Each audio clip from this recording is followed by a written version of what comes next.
여러분 안녕하십니까? 12월 30일 JBCN 뉴스 시작하겠습니다. 2015년도도 이제 하루밖에 남지 않았네요. 다가오는 새해부턴 계획했던 모든 일들이 순조롭게 이뤄지시길 바라겠습니다. 네, 그제 경기 평택에서 있었던 일입니다. 지역 정치인과 한 예술단체장이 서로 입에 담지 못할 욕설을 해가며 심지어 심한 몸싸움까지 벌였다고 합니다. 한쪽에선 의원들의 갑질 횡포에서 비롯된 일이라며 강하게 반발하고 있고 다른 한쪽에선 사실 무근이라고 맞서고 있습니다. 보도에 정태석 기자입니다. 싸움의 발단은 지난 27일 밤 8시 30분쯤 평택의 한 고깃집에서 시작됐습니다. 이 자리에는 평택시의회 김기성 의원과 이병배, 유영삼, 김혜영 의원이 식사를 함께하고 있었습니다. 지인들과 함께 건너편 테이블에 있었던 이목 한국예총 평택 지회장은 의원들에게 인사를 하기 위해 다가갔는데 감정의 불씨는 여기서부터 피어오른 겁니다. 공식 자리가 아닌 사석이란 점을 들어 김혜영 의원에게 동네 선 후배끼리 인사나 하고 지내자며 건넸지만 김 의원은 우리가 언제 인사를 나누고 사는 사이냐며 싸늘한 답변으로 돌아왔다는 게 임 회장의 주장입니다. 공식적인 자리는 아니라고 생각했기 때문에 저는 사적인 선배 마음으로 잘 있었어?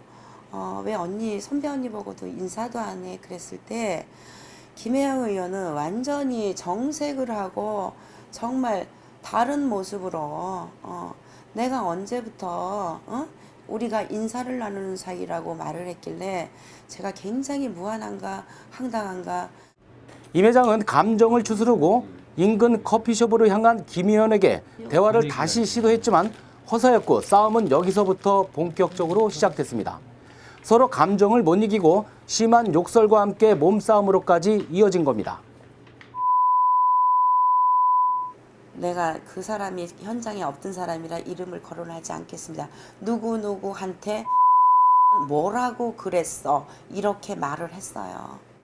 이 과정에서 함께 있던 김기성, 이병배, 유영삼 의원이 싸움을 말리려고 나섰지만 결국 자신만 꼼짝 못하게 만들 정도로 동료 의원을 옹호하는 행동만을 보였다는 게 임 회장의 당시 기억입니다. 심지어 한 의원은 성적으로 수치스러움까지 느낄 정도로 가슴 부위를 끌어 잡아 당겼다며 울분을 터뜨렸습니다. 시의원 2명이 양쪽에서 잡았어요. 문 앞에서부터. 그리고 제 가슴 쪽 뒤에서 이영삼 의원은 뒤에서 저를 안고서 양쪽 팔을 두 남자가 잡아다니고 저를 뒤에서 안고 꼼짝도 못하게 김혜영 의원을 보호하는 차원에서 저는 한 10여 분간 저를 안고 있었어요. 뒤에서. 저는 여자로서 굉장히 수치감을 느끼고. 하지만 김혜영 의원은 말을 아꼈습니다. 그러면서 지금 임 회장이 주장하고 있는 부분을 공인 입장에서 구차하게 설명하거나 해명할 이유가 없다면서 만약 법적인 문제 또는 사실이 요구될 사안에 직면한다면 그때는 진실을 밝히겠다고 말했습니다. 진실은 밝혀지고요. 저는 나중에 이 얘기가 정말 불거져서 낱낱이 얘기해야 되는 상황이 된다면 하겠어요. 하지만 저 자신도 그걸 제 입으로 말할 수 없을 정도로 유치했기 때문에 하고 싶지 않습니다. 싸우는 자리에 함께 있었던 김기성, 이병배 의원도 임 회장이 주장하는 내용은 억지라며 반박했습니다.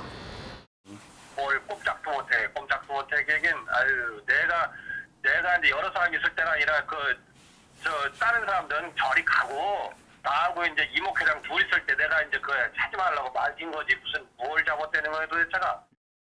뭐 그렇게 또 나오더니 그냥 그 커피숍 안에 들어가서 그냥 김혜영 의원 멱살 잡고 머리끄댕이 잡고 뭐 지가 시의원이면 다냐 온갖 욕 다 쏟아부어가지고 소리 아주 그냥 개막인 다 했어 그냥. 그렇지만 유영삼 의원은 수차례 전화 연결을 시도했지만 끝내 연락이 닿질 않았습니다.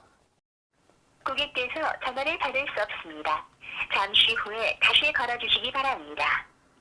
이목 회장은 이와 관련해 이번 싸움의 발단은 사실상 평택문화예술단체의 예산을 주무르는 의원들의 갑질 행동에서 초래된 일이라며 진정서를 의원들 소속 정당에 제출하고 또 공식적인 기자회견을 통해 폭로하겠다고 밝혀 지역 정가에 그 파장이 적지 않을 것으로 보입니다.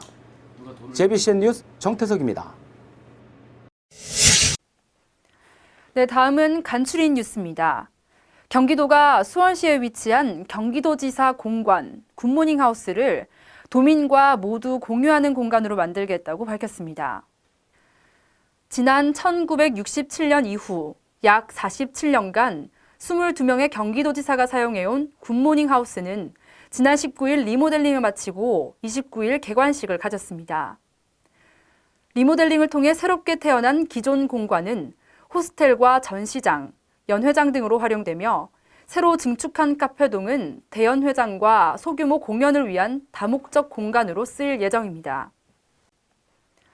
네, 다음은 간추린 뉴스입니다. 경기도가 수원시에 위치한 경기도지사 공관, 굿모닝 하우스를 도민과 모두 공유하는 공간으로 만들겠다고 밝혔습니다.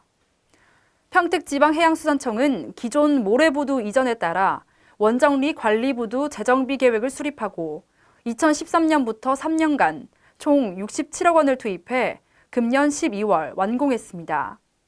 이번 재정비를 통해 활용성이 낮은 소형 부두와 전망대, 해안광장이 새롭게 조성됐으며 배후 부지에는 녹지 공간과 주차장을 마련해 편리한 휴식 공간으로 자리 잡습니다.